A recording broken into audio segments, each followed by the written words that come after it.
My name's Gareth Foster. I'm the owner of Private Box. It's a mail forwarding company in New Zealand.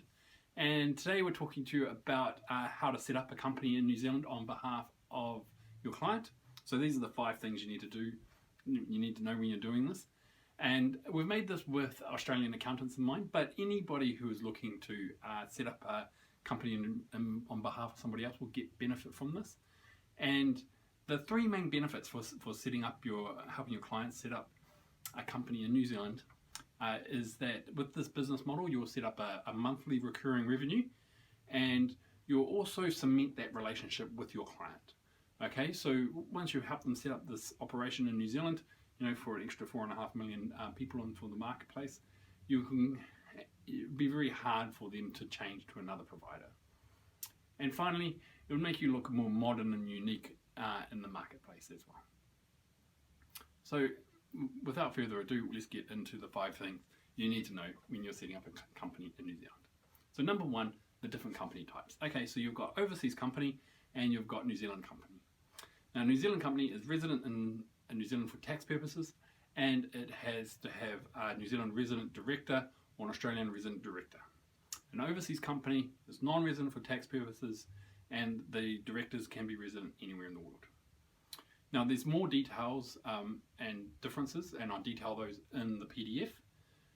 For now, you just need to know that one is non-resident and one's tax resident.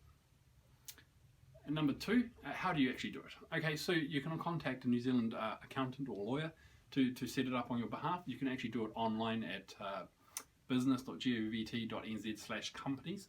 I'll put that link in the PDF. You need to know a little bit about New Zealand tax law in order to do that. But it is possible to do it online, and finally, Private Box can do it as well.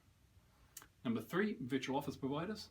Okay, so in order to set up your company, you do need to have a physical address in New Zealand, and you also need to have an address for storage of company documents. Now, the easiest way to do this and the most affordable way is to set up with a virtual office provider. Now, virtual office providers will give you a physical address, perhaps a PO box address, and they will also help you through this process in some way. Okay, so when you're talking to them, you want to find out what services they provide and how much all those services will be.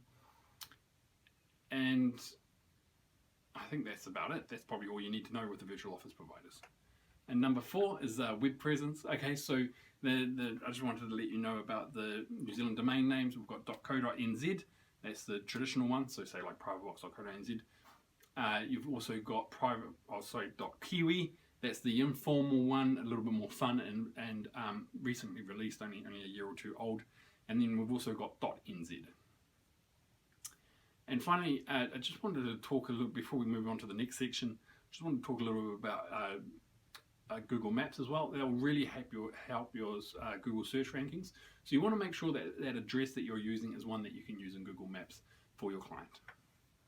Number 5 is how do you help set up for the day-to-day, right? So once you've established your client in New Zealand, how are you going to help them automate stuff so that you're not having to spend any time on it and they can still conduct the business, right? So you need to think about all those messages that are going to be coming into the business.